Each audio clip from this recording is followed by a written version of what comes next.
اعوذ باللہ من الشیطان الرجیم بسم اللہ الرحمن الرحیم الحمدللہ رب العالمین وصلی اللہ علی محمد وآلہ الطاہرین اللہم صلی علی محمد وآل محمد وعجل فرجہم۔ برادران و خواہران، السلام علیکم ورحمۃ اللہ وبرکاتہ۔ آج ایک مرتبہ پھر آپ حضرات کی خدمت میں حاضر ہوئے ہیں درس عقائد لے کر، اور آپ کا خیر مقدم عرض کرتے ہیں ان تمام دعاؤں کے ساتھ کہ پروردگار عالم آپ کی تمام تر عبادتوں کو قبول فرمائیں، یہ اعمال شب قدر کو قبول فرمائیں، جو عبادتیں آپ نے شب قدر میں انجام دی ہیں انشاءاللہ تعالی المستعان پروردگار عالم اپنی بارگاہ میں قبول کرے گا، اور یہ عزاداری، یہ آنسو، یہ ماتمداری بھی انشاءاللہ خداوند عالم قبول فرمائیں۔ آپ کے اعمال، آپ کی نمازیں، آپ کے عبادات۔ گفتگو کرتے ہیں تقریباً توحید کا جو چیپٹر ہے وہ الحمدللہ ایک حد تک تمام ہو گیا ہے، اور جس سلیبس کے تحت ہم گفتگو آپ حضرات کی خدمت میں عرض کر رہے تھے، کیونکہ سلیبس کے لیول ہیں اسی کے تحت گفتگو جاری ہے اور یہ ڈسکس ہو رہی ہے، تو الحمدللہ ایک حد تک توحید کا چیپٹر تمام ہو چکا ہے۔ لیکن ہم جو اصول دین بچپن سے پڑھتے چلے آ رہے ہیں، اس میں سب سے پہلے توحید، اور اس کے بعد جو ہمارا اصل عقیدہ ہے وہ عقیدہ عدل ہے۔ اگر علم کلام اور اصول دین کے حوالے سے دیکھیں تو یہ عدل خود توحید کا ایک حصہ ہے، کیونکہ پروردگار عالم کی یہ صفت ذاتی ہے کہ پروردگار عالم عادل ہے۔ لیکن عدل پہ گفتگو کرنے سے پہلے اس کے آغاز میں ہی ہم خود عدل کے معنی سمجھنا چاہیں گے کہ عدل کے میننگ کیا ہیں۔ اکثر اردو زبان میں ہماری عام بول چال میں لفظ عدل اور عدالت استعمال ہوتا ہے، کہتے ہیں اس کے ساتھ عدل نہیں ہو، یا لفظ انصاف استعمال ہوتا ہے۔ لفظ عدل انصاف کے ساتھ بھی استعمال ہوتا ہے، لیکن عدل اور انصاف میں بہت بڑا فرق ہے۔ عدل کے معنی الگ ہیں، انصاف کے معنی الگ ہیں۔ یہاں پر جو گفتگو کی جائے گی وہ لفظ عدل کے بارے میں کی جائے گی۔ غور سے سنیے گا کہ عدل کے معنی کیا ہیں۔ مختلف متکلمین اور جو ایکسپرٹس گزرے ہیں اس علم کے اصول دین کے، انہوں نے الگ الگ طریقے سے معنی کیے، لیکن اگر ان سب معنی کو جمع کیا جائے تو جمع ہو سکتے ہیں، اور ایک بہترین معنی اس کی تعبیر روایت میں بھی آئی ہے، مولا کائنات کے ارشاد میں بھی ہے کہ عدل، اگر میں خلاصہ کروں اس کو سب کی تعریف ملا کے اور ڈیفینیشن ملا کے، تو یہ کہا جا سکتا ہے کہ عدل اسے کہتے ہیں کہ ہر چیز اپنے مقام پر ہو وہ عدل ہے۔ ہر چیز اپنے مقام پر کیا؟ یعنی جس چیز کا جو مرتبہ ہے اس کو وہاں پہ رکھا جائے، یہی عدل کہلایا جاتا ہے۔ کسی چیز کو برابر سے تقسیم کر دینا یہ عدل نہیں ہے۔ غور کیجئے گا، عدل میں اور انصاف میں فرق ہے۔ انصاف کسے کہتے ہیں؟ انصاف کسی بھی چیز کو برابر سے تقسیم کر دینا، یہ انصاف کہلاتا ہے۔ لیکن عدل ایسا نہیں ہے۔ عدل کے معنی ہے جس کا جو حق ہے اس کو وہ حق پہنچا دینا، یہ عدل کہلاتا ہے۔ عدل کے ایک معنی ظلم کی ڈیفینیشن سے بھی آتے ہیں، یعنی جو ڈیفینیشن ظلم کی ہے اس کے بالکل اپوزٹ جو تعریف اور ڈیفینیشن نکل کے آئے گی وہ عدل کی نکل کے آئے گی۔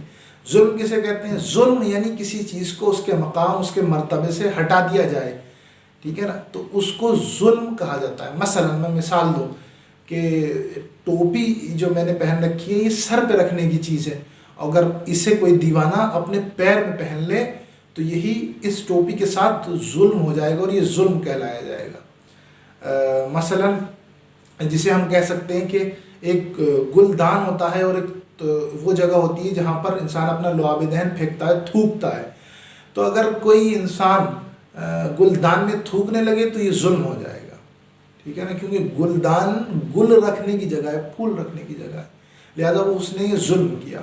بہرحال ظلم کی تعریف سے ہی ہم عدل کی تعریف سمجھ سکتے ہیں، اور عدل کی تعریف سے ظلم کی ڈیفینیشن سمجھ سکتے ہیں۔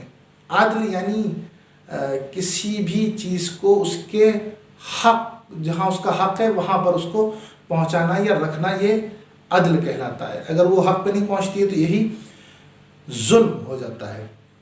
لہٰذا عدل جو ہم یہاں پہ پڑھ رہے ہیں وہ پروردگار کے عدل کے بارے میں پڑھ رہے ہیں کہ پروردگار عادل ہے۔ اس کو ثابت کرنا ہے کہ پروردگار جتنے کام انجام دیتا ہے وہ اپنے عدل کے مطابق انجام دیتا ہے۔ اب ہم یہ نظام ہستی دیکھتے ہیں، یہ سسٹم دیکھتے ہیں، ٹھیک ہے، یہ آرڈر دیکھتے ہیں، یہ امر الہی دیکھتے ہیں، تو اس کائنات، اس دنیا میں عدل نظر آتا ہے، لیکن وہاں نظر آتا ہے جہاں جہاں نظم کا تعلق ہے، سسٹم کا تعلق ہے، یعنی جو الہی سسٹم اور نظم کا تعلق ہے وہاں پہ ہمیں عدل نظر آتا ہے۔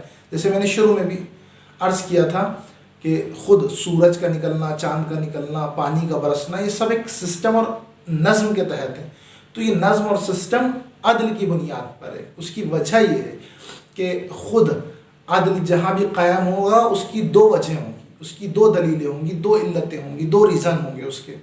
وہ ریزن کیا؟ پہلا اس کا ریزن یہ ہے کہ عقل کا تقاضا یہ ہے کہ جو کچھ کام کیا جائے وہ عدل کے مطابق کیا جائے، یعنی جو کچھ بھی کام کیا جائے اس کے مرتبے کے، اس کی منزل کے مطابق، کہ اس کے حق کے مطابق کیا جائے، یہ عقل کہتی ہے۔ تو پہلی دلیل عدل کی عقل بنتی ہے کہ عقل کہہ رہی ہے کہ ہر کام کو عقل کی بنیاد پر، عدل کی بنیاد پر انجام دیا جائے۔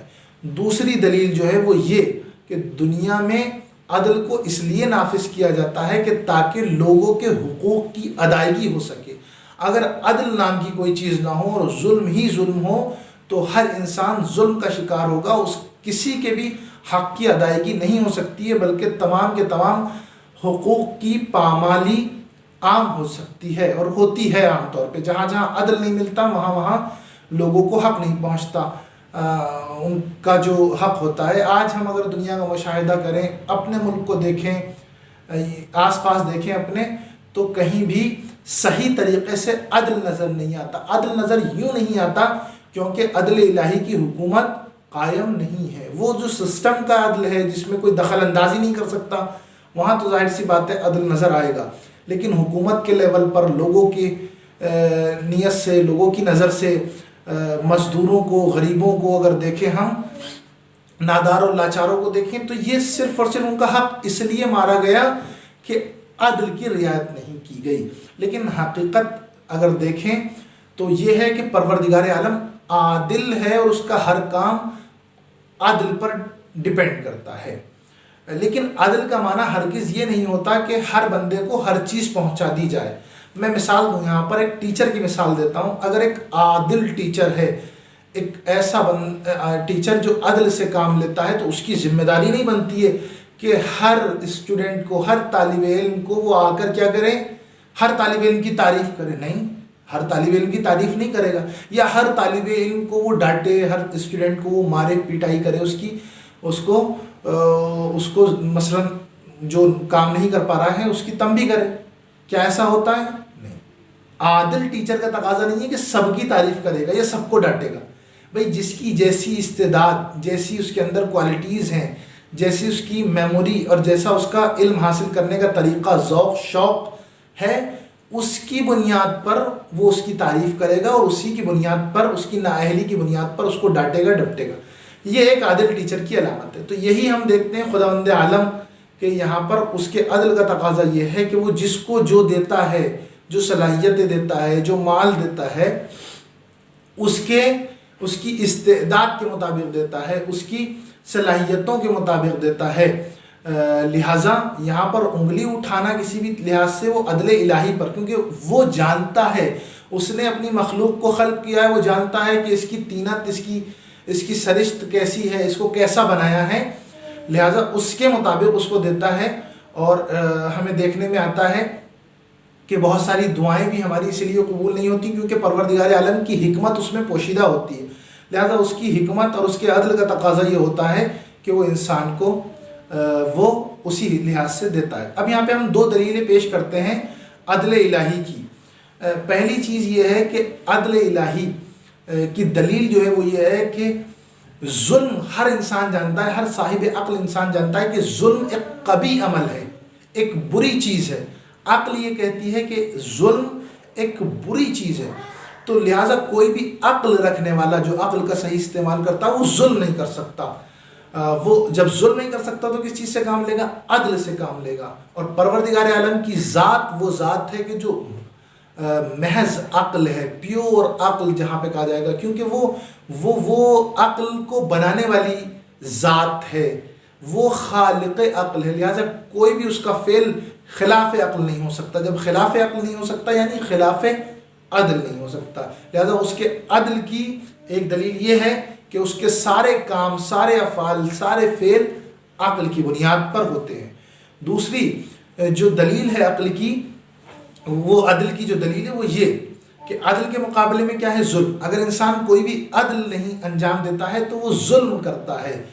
اب ہم دیکھتے ہیں ظلم کی وجہ کیا ہوتی ہے، ظلم کا ریزن کیا ہوتا ہے۔ ظلم کا اگر ہم دنیا میں دیکھیں تو ظلم کی وجہ حسد ہو سکتا ہے، بغض ہو سکتا ہے، اس کی عجز و ناتوانی، اس کی کمزوری ہو سکتی ہے کہ جو کام انجام نہیں دے پا رہا ہے اس لیے وہ کسی پر ظلم کرتا ہے، عدل سے کام نہیں لیتا، حسد کرتا ہے، بغض کرتا ہے۔ اسی طرح سے کسی کے اندر بے تکا انتقام کا جذبہ پلتا ہے، اس لیے وہ کسی پہ ظلم کر دیتا ہے۔ اگر ہم دیکھیں پروردگار عالم کے یہاں پر یہ تمام کی تمام چیزیں نہیں ہیں، یہ انسان کی صفت ہے۔ انسان کسی سے بغض کرتا ہے، پروردگار کسی سے کیوں بغض کرے گا، وہ کسی سے کیوں حسد کرے گا؟ لہٰذا یہ ساری کی ساری چیزیں انسان میں پائی جا سکتی ہیں، لیکن خداوند عالم کے یہاں پہ یہ تصور نہیں ہے۔ جب ظلم کی وجہ کا تصور نہیں ہے، دلیل کا تصور نہیں ہے، تو یہاں پہ ماننا پڑے گا، تسلیم کرنا پڑے گا کہ پروردگار عالم کی جو ذات ہے وہ صرف اور صرف عدل کی بنیاد پر کام کرتی ہے، اپنے بندوں کے لیے عادل ترین ذات جو ہے وہ پروردگار عالم کی ذات ہے۔ انشاءاللہ امید ہے کہ اس عدل کے چیپٹر کو آپ نے اچھے سے سمجھا ہوگا۔ اگر کوئی ڈاؤٹ، اگر کوئی کوشچنس ہے تو ہم آپ حضرات کی خدمت میں حاضر رہیں گے۔ آج کا درس انشاءاللہ یہیں پہ اکتفا کرتے ہیں۔ والسلام علیکم ورحمۃ اللہ وبرکاتہ۔